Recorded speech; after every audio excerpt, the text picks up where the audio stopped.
Om Shri Manjunathaya Namaha. Good morning everyone and welcome to today's new series on the topic neurological disorders and its management. Without further delay, I would like to call upon Dr. Muralidhar Sharma sir, SDM CODP, to take over the session. Welcome to you, sir. Okay, now I am given the task of dealing with the neurological disorders. I think that's very controversial issue. I don't know whether I can do the justice to that or not. But I would expect you to have a proper clinical orientation and probably the idea of demanding this subject to be with an idea like decoding my prescriptions in the hospital. So from the point of that point, keeping that focus, that how I prescribe the medicines in case of the neurological disorders, let me go into the subject directly without much of theory. Now, very often it's often said that the people feel that neurological disorders are vata vyadhi. All vata vyadhis are neurological disorders, and so are all. There is a idea of equating vata vyadhi to the neurological disorder. I differ from that point of view. The vata as such, the function of vata, of course, it has many functions which resemble that of the functions of the nervous system, but it's not only the nervous system. It's about vata is about maintaining the balance, the homeostasis of the body. It's a tantra yantra daraha. It's essential for maintenance of the balance of the body. When I say the balance, it's not only the physical balance, the total environment of the body, internal as well as the external, the internal environment of the body. It involves all metabolic functions too. It involves even the functions of the evacuation. So ultimately, what Taraka has said is, Ayusho Anurti Pratyay Bhutaha. The Vata is responsible for maintenance of the life. So all the homeostatic principles, they are the Vata asset. Of course, neurological conditions, many of the neurological conditions, definitely yes, they may be Vata Vyadhi, but all Vata Vyadhis are not neurological conditions. That's in brief about the issue. So the whole idea of Vata is it maintains that dosha dharma nisamatam saprapti visheshuja. So maintenance of the basic qualities of the life. The basic qualities of the life is the spontaneous correction of the variations which can occur in the day-to-day, and that function is the Vata Vyadhi. Our function is of Vata dosha as such. Kriyanam analomyamcha. Maintenance is smooth coordination function is of the Vata. Now coming to the neurological disorder, that's in brief. Now I can't go much into that controversial issue. Let me directly jump into the clinical conditions. Among the neurological conditions, the commonest and the simplest rather would be what we call as a peripheral neuritis. That peripheral neuritis word itself is a bit controversial issue. A situation, though the word itis usually suggests about the inflammation, many of these conditions where if you see, they may not have a inflammation. Instead, it's a situation where the nerves would be having a malfunctioning. The functioning of the nerves would be abnormal. And based upon the, and quite important that is, many of these neuritis conditions, they cannot be objectively diagnosed. The investigations done to confirm the diagnosis of neuritis, they usually are negative, except in case of a motor neuropathy, motor neuron disorders, like you may have the features of the diseases, right? But when there is an organic pathology, you may call it with a different name. It may not be the neuritis. You call the current terminology would be considering this as a neuronal disorder, disease as such. So word neuritis is a status where the investigations which we generally do to study the functions of the nerves, they are normal, but patient would have the clinical symptoms as such. Now, based upon these basic issue, clinical presentation of the neuritis would be classified as sensory, motor, or autonomic, or even depending upon the distribution, either it could be mononeuropathy or polyneuropathy. When I say mononeuropathy, is it located to a specific area, one or maybe a few of the nerves are involved. Polyneuropathy when multiple or all the nerves in the body are involved. Now, among these, The most common variety is the sensory. Neuritis is the most common variety as such. Causes among the, as per the current knowledge, among the causes of sensory neuritis, deficiency is considered to be the number one.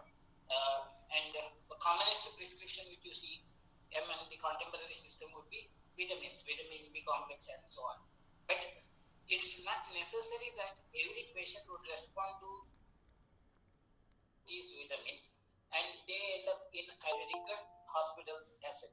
Some of the patients do, yes, of course, they do respond to the vitamins. So vitamin B complex is the usual common prescription, or often in the common practice, peripheral neuritis is equated to the vitamin B complex. But this kind of an approach is not complete. I don't say it's wrong, but it's not complete. So there has to be some assessment beyond that. And the other causes which can produce the neuritis are metabolic conditions, metabolic pathologies.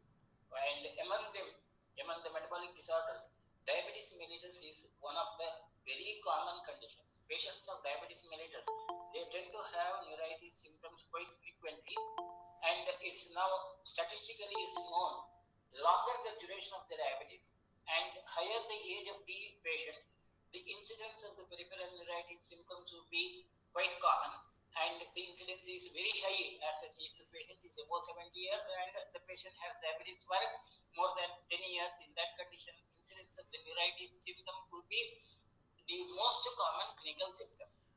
And then, of course, it could be due to many toxic substances. Toxic substances, when I say that, it could be even due to the drugs. Among the drugs which produce neuritis, the most common and quite important is isoniazid, antitubercular treatment.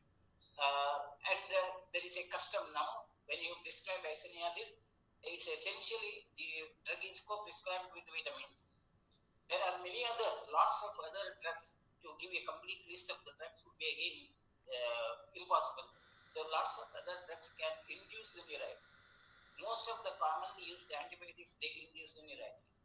And another very interesting is too much of prescription of vitamins, and even that vitamin B complex itself could be a cause for the neuritis symptom. It's hypervitaminosis. Hypervitaminosis is a specific disease entity now which is established, and now it's one of the recognized clinical entity. In the ICD code, there is a specific code for the hypervitaminosis. So that practice of prescribing or consuming too many vitamins also can be a cause for the neuritis. Then, of course, comparatively rare would be the mechanical compression or demyelination or a injury to the nerves also can result in neuritis as such. Now, how we look at it from the clinical point of view is the important issue. Among these sensory neuritis, the other among other causes as sensory neuritis, deficiency, and another quite common would be the stress-induced conditions, stress and strain.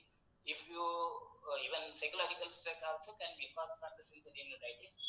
Systemic diseases like any other systemic diseases, patients who are bedridden for a long duration, they tend to develop this sensory neuritis quite commonly. And of course, the drugs, as I said, is as such. The commonest form of the clinical presentation in case of the sensory neuritis is a numbness, tingling sensation, or pain.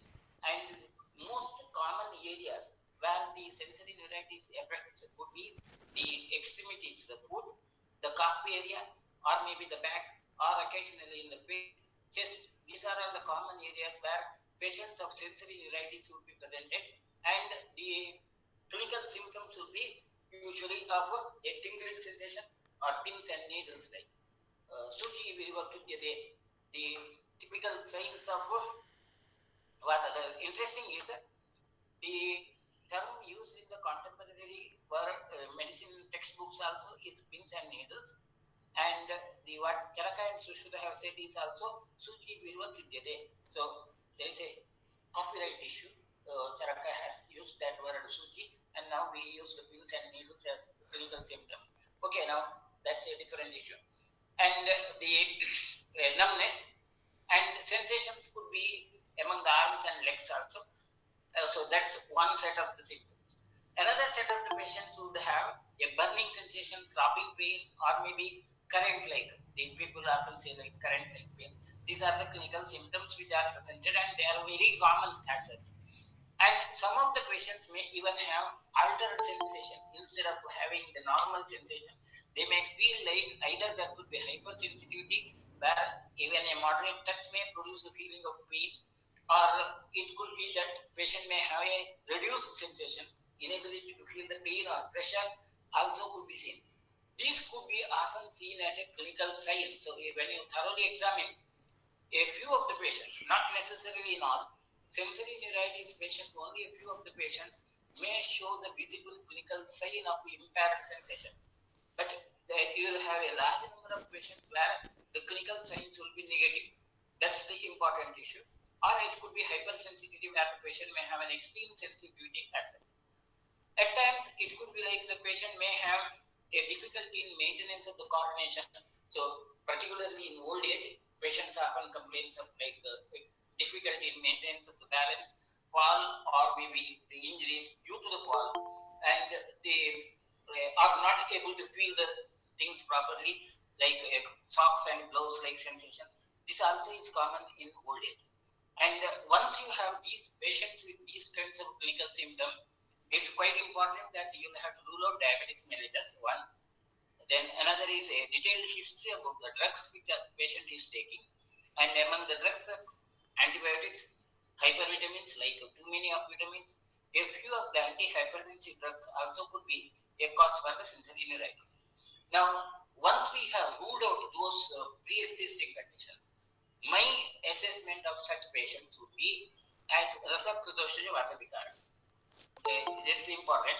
It again, when I say rasapradoshaja vatavikara, it's relatively the early stages of involvement of the vata and uh, minimal symptoms and comparatively easy to treat those conditions.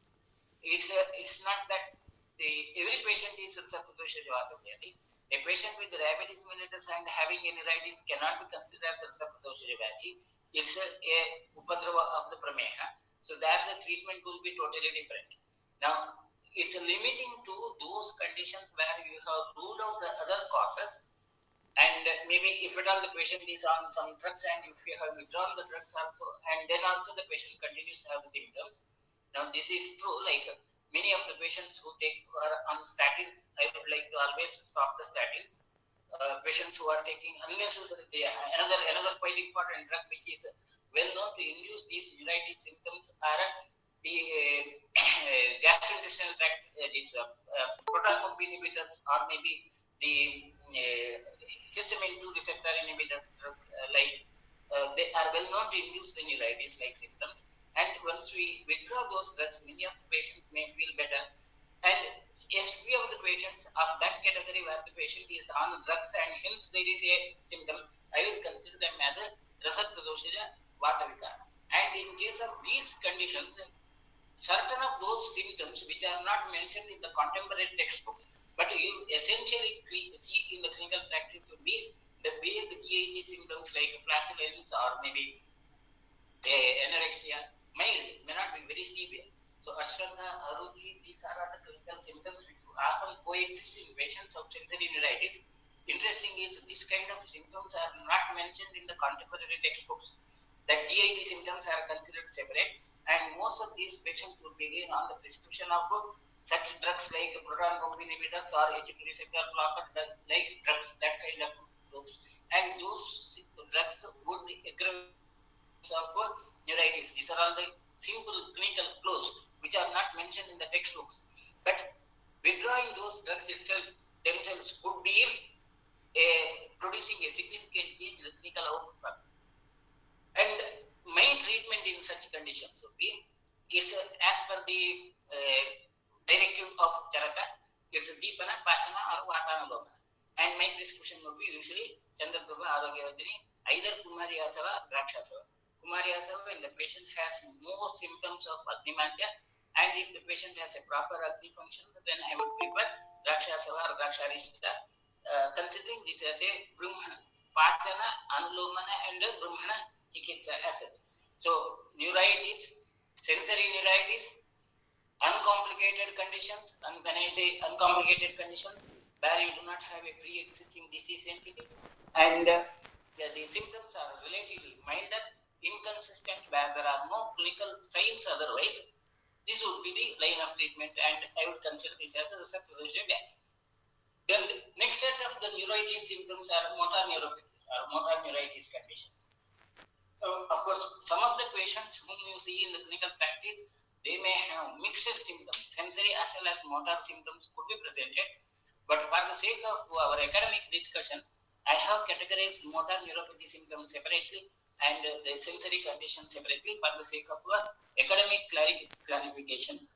Practically, you will have a good number of patients where both sensory as well as the motor neuropathy or motor neuritis symptoms will exist.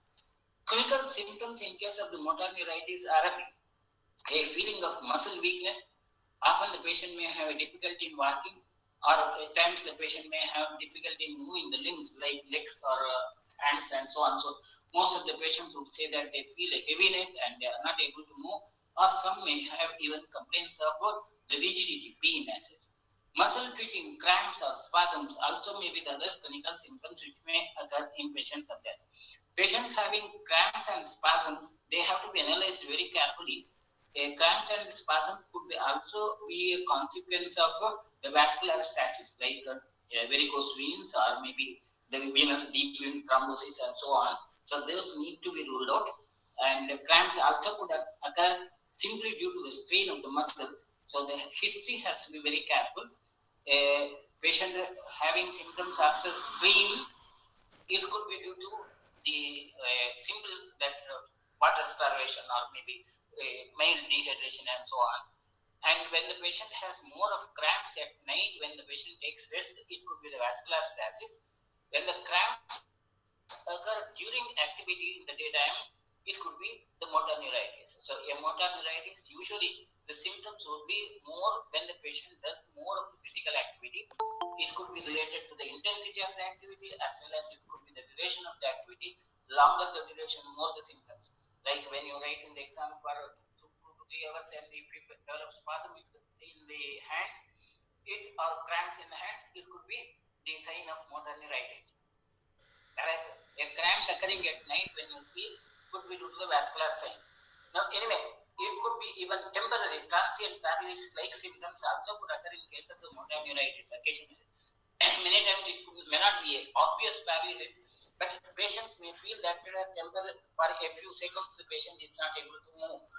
And quite often this kind of symptoms would occur when the patient wakes up from the rest early morning. As you get up from the bed, patients often complain like they are not able to move the limbs for a few seconds and then they recover. And during that phase of recovery, they may have some odd sensation like tingling sensation, etc.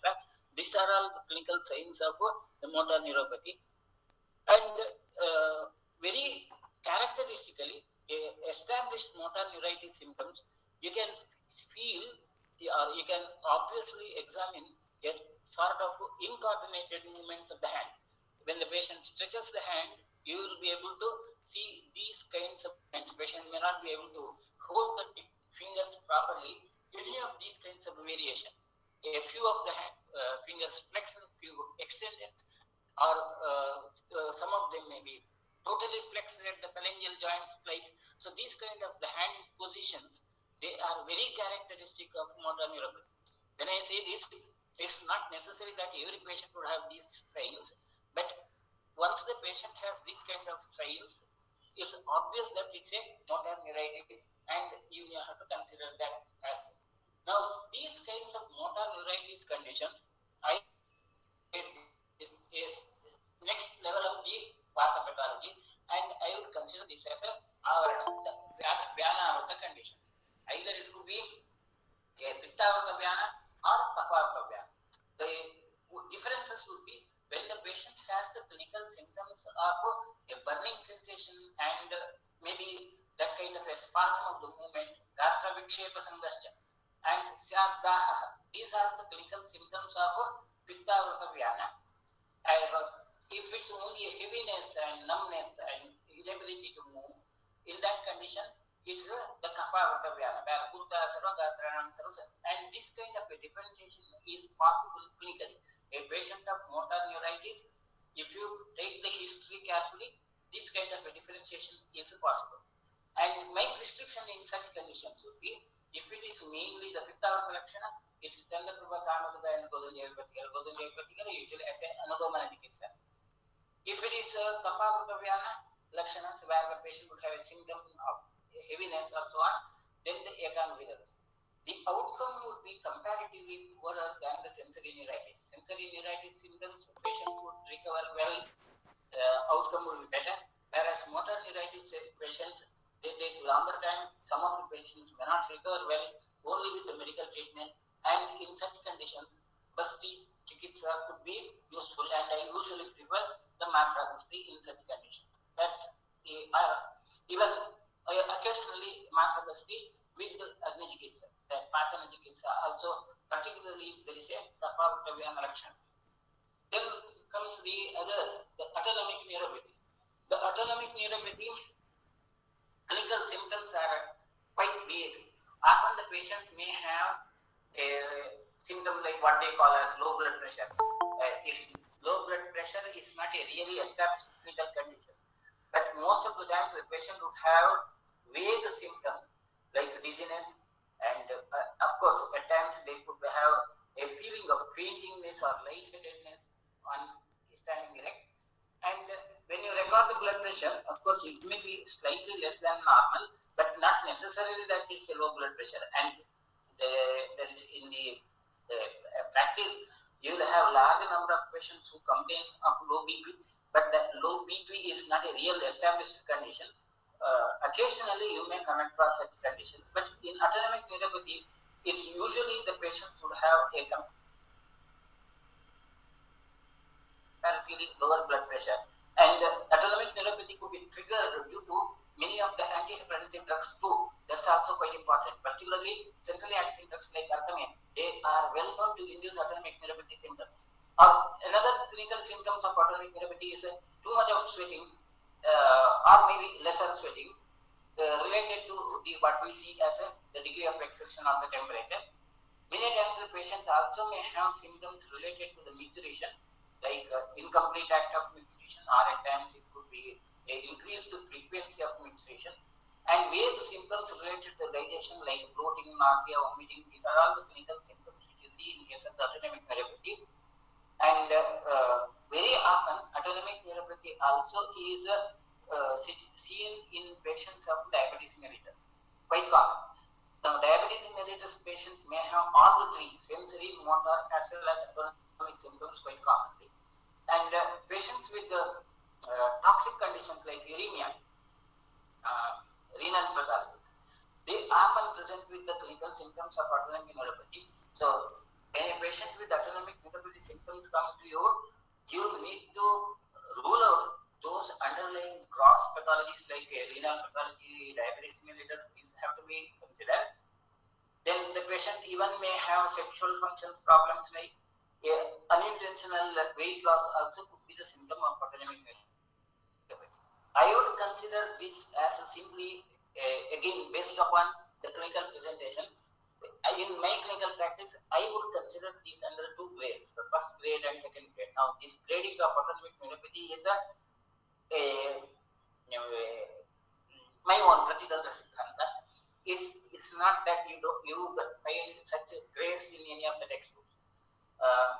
Mild symptoms, temporary, which are symptoms that for a short duration, I would consider this as Vata Prakopa. And this Vata Prakopa, there is a chance of spontaneous resolution if the patient takes care of the food and diet. So, diet and exercise could be the first advice in such patients.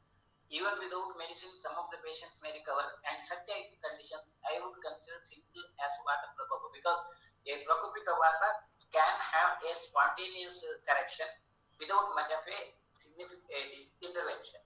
And the clinical symptoms are like Pakvashaya, Antrapujam, Shulam, Napi, in the various areas like abdomen, central abdomen, or periphery, and Kachramutra Purishatum, constipated bowels, or maybe difficulty in pain, difficulty in passing the urine, so, or even occasionally Chardhyadin, vomiting also. So, vague gastrointestinal tract symptoms I would consider these are all the clinical symptoms of autonomic neuropathy, and I would consider them as mild one or first grade. Again, I repeat that grading as first or second grade is a unique, my own idea. It's not that you will see this in the textbooks. And maximum I would prescribe in such patients would be the Agni-Tundi Sutta Shekara Godandev Patikara is the maximum prescription, and usually such patients may respond well. But a few of the patients may not respond well to the conditions, and they may have a prolonged symptoms, and the symptoms could be more severe. And important is these conditions are seen clinically. You will have the typical clinical symptom of the Vidaha and Shitakamita. At times it could be burning sensation, and the patients preferring that cold substances. These are the very typical clinical symptoms in case of the Avartavata. Particularly, different varieties of the Pranavata Avarana can be made out in these conditions.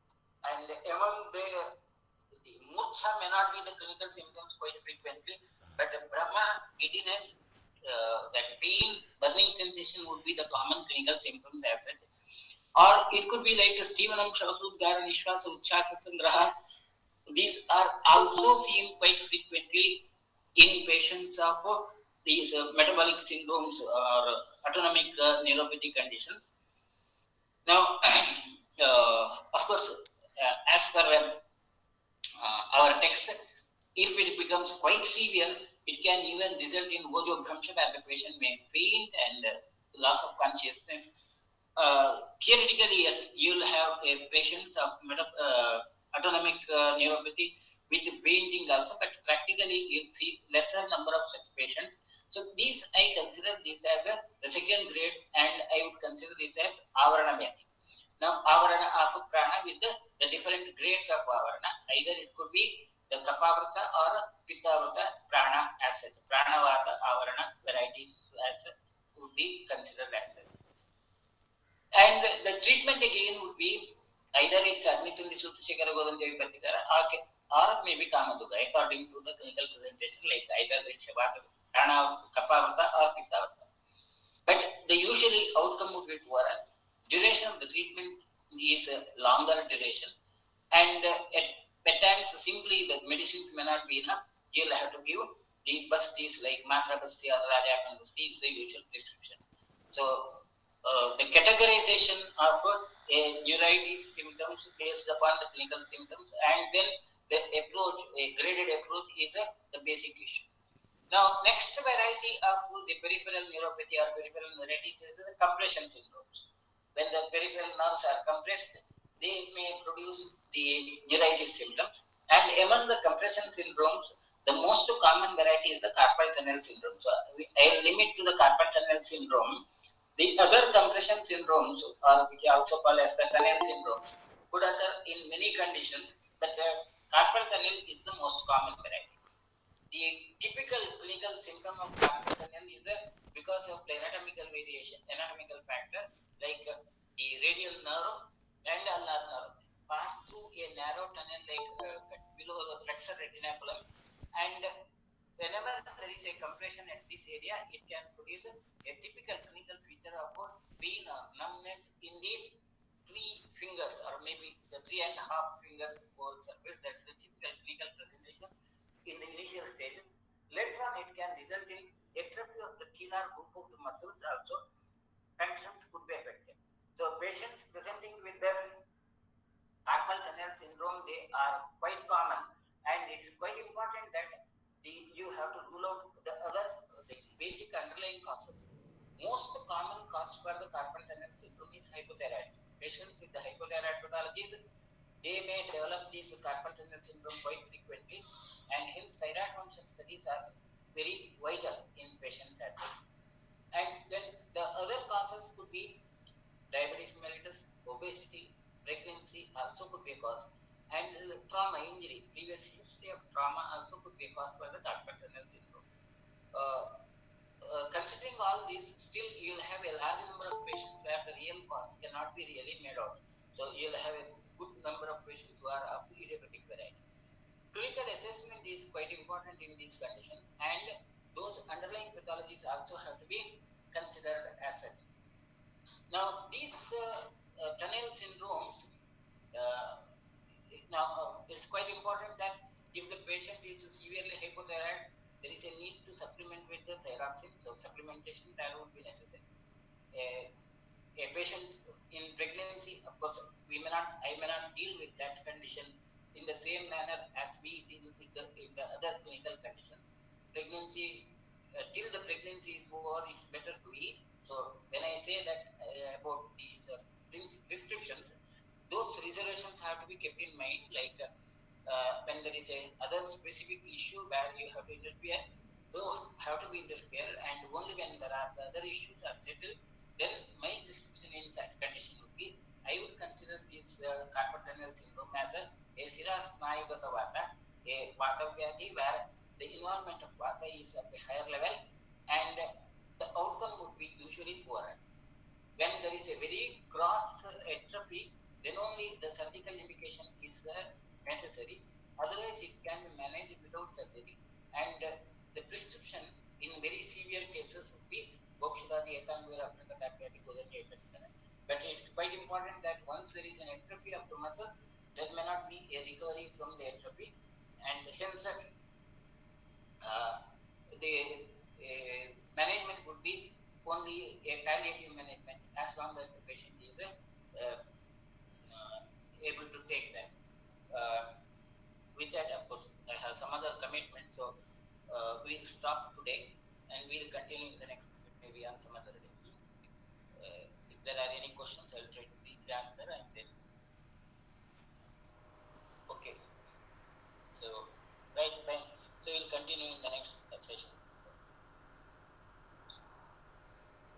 Thank you, sir.